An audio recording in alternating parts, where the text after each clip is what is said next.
Treaty has changed their lives. We are looking for the next 25 years of What measures should be taken to improve the integration of refugees in European societies? When I wake up, I want to wake up in a world where jobs are offered based on qualities and not connections.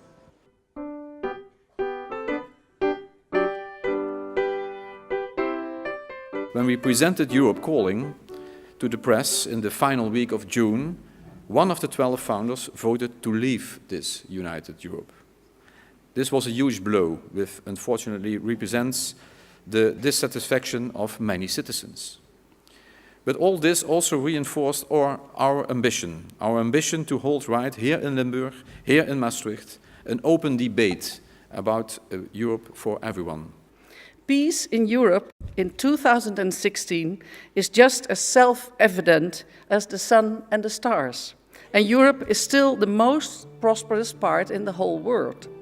However, we must not be too blind to reality. Europe is still a shining place on a hill where people want to go.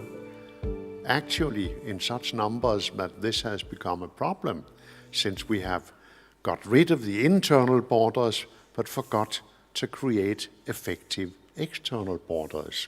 And these are some of the challenges we are facing today. But looking back at what I signed at this table 25 years ago, I'm proud of what we did then, and I'm proud of what actually happened until things started to get wrong. We're all members of the same association, and that association is called mankind, humanity. Unless we keep in touch with the people in the member states, the decisions that are being made on our behalf in Europe will not be given effect to unless we have support and from the people, and above all, strong leadership within the hierarchy of the European Union. The most important achievement of the treaty was the creation of the euro and the way to enter the eurozone. The conditions have been hardly negotiated. What to do in order to be member of the euro system, but we forgot maybe how to behave when we are member. My vision of the EU in 25 years, my hope, is that it will have developed in the kind of way I was outlining, a more flexible, more supple model with countries able to participate to different extents in different activities. And that's a model which I could envisage some way down the line, Britain again being a participant in. Ladies and gentlemen, Jean-Claude Juncker, please, do come in. More than anything, I remember the feeling around the table that we were opening a new chapter in our joint history. Standing before this new treaty, I sensed that this might be the most important signature I ever made.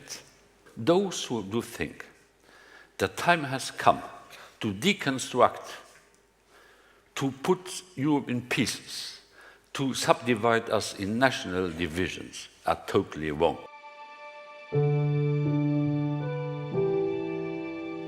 Ladies and gentlemen, we were for too long in a survival mode. First with the Eurozone, and later with the Schengen zone. But after the Brexit referendum, and after the American elections, it is really time to act. The Union is mature now. It is no longer a love affair of young people. We are in a marriage with its ups and downs, with the 27 for better and for worse. I hope that this toast will be the beginning of 25 new years for Europe. Thank you very much.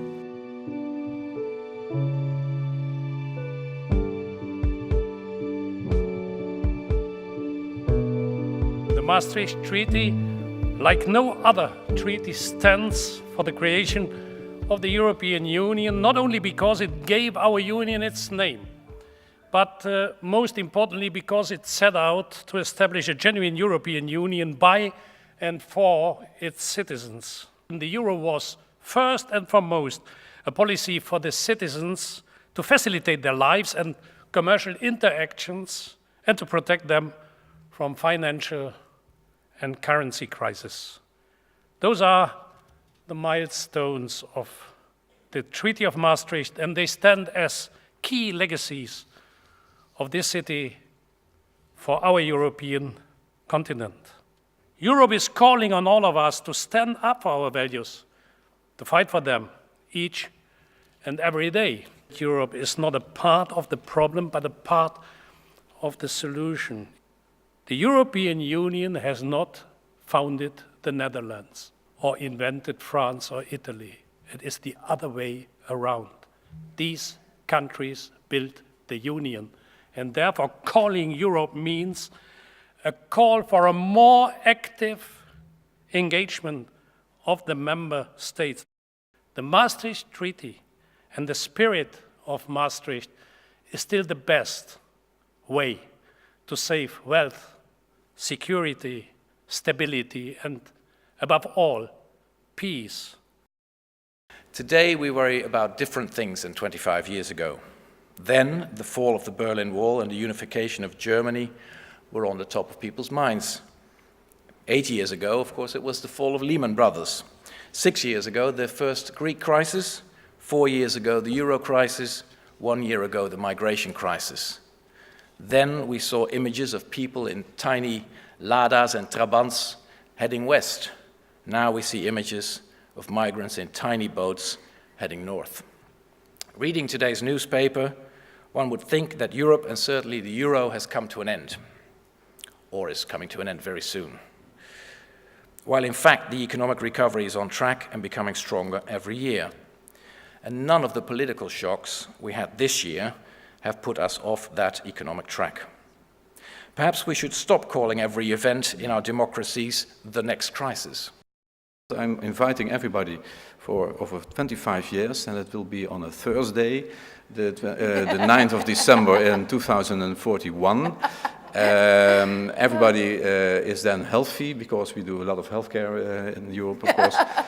Invited here in the MEC and in the government buildings to reflect on 50 years anniversary of the Treaty of Maastricht. I'm sure that there is a lot to reflect then, and I'm sure that there is still a Europe where we are proud of.